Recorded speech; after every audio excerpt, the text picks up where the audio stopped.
Ciao, grazie per aver noleggiato il proiettore laser o anche il proiettore più piccolo. La procedura sarà simile, sarà più semplice in quel caso, e quindi ti do il benvenuto a questo tutorial in cui andiamo a vedere come configurarlo. Il primo passo è mettere in orizzontale la valigia e poi aprire questi ganci, ce ne sono uno per lato, e anche questi con due pulsanti che fanno scattare le ultime due aperture. Poi si apre normalmente. Qua abbiamo un cavo, tiriamo via e possiamo successivamente estrarre il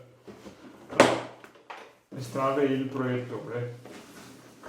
Una volta estratto dalla valigia andiamo a posizionarlo con la lente contro il muro o il telo di proiezione e andiamo a collegare il cavo di alimentazione, che è questo, in questo modo. Ok, e anche il cavo video, che è un cavo solitamente HDMI, può essere anche il cavo per monitor. Invece l'HDMI va sul 1 o sul 2, c'è scritto HDMI 1, HDMI 2, dall'altra parte ovviamente sul PC. Procediamo ora ad accendere il proiettore premendo sul tasto on, sentirà un suono e si accenderà. Aspettiamo un attimo. Nel frattempo possiamo andare a collegare il cavo video al PC sulla porta HDMI e adesso vi mostro invece come regolare l'immagine. Ad esempio adesso vedete che è tutta spostata a destra e anche sfocata, però con questi comandi qua, che sono sotto questo sportello, posso andare a spostare destra, sinistra e in alto e in basso l'immagine, e posso anche regolarla molto. Questo è alto e basso e questo è destra e sinistra, e vedo cosa sto facendo lì sul muro, insomma. Per regolare il livello di zoom c'è questa leva che potete vedere sul muro, ad esempio, quanto va a incidere sulla grandezza. Vedete, così è tutto piccolo, così è grande. E poi ho la ghiera invece dello zoom. L'importante è non toccare mai la lente, ma solo all'esterno dove c'è appunto la ghiera insieme alla leva. La leva adesso è a posto, ho messo il grado di zoom che volevo e adesso sto andando a regolare solo il fuoco. Ecco qua, ci siamo. Bene. Poi se serve ci sono anche i piedini da poter regolare per alzare e abbassare una parte del proiettore. Adesso ad esempio abbasso un po' perché non è dritto.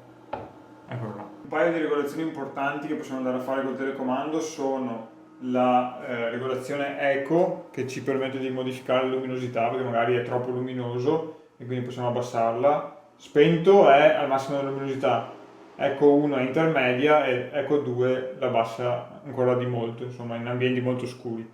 Al di là di questo possiamo andare a regolare il keystone, che è il trapezio, quindi questo tasto qua, keystone, ci apre questo menu e ci permette quindi di regolare sia il trapezio orizzontale che verticale, perché a seconda di quanto è più basso il nostro proiettore rispetto allo schermo ci sarà da regolare il trapezio appunto con questa modalità qua. Se il vostro computer non va a proiettare direttamente in automatico una volta che collegate il cavo video, dovete andare, non so, probabilmente lo sapete già, a pigiare il tasto, in questo caso l'F4, questo è un HP con Windows, ma se avete altri sistemi sarà un altro tasto, e andare a selezionare cosa volete fare, cioè solo schermo PC vuol dire che non esce video, duplica vuol dire che esce tal quale quello che vedete sul PC, estende la superficie del desktop, la superficie dello schermo, e solo il secondo schermo va solo sul proiettore invece. Una cosa molto importante, qualora andiate a collegare un jack audio per collegarsi a un impianto audio appunto,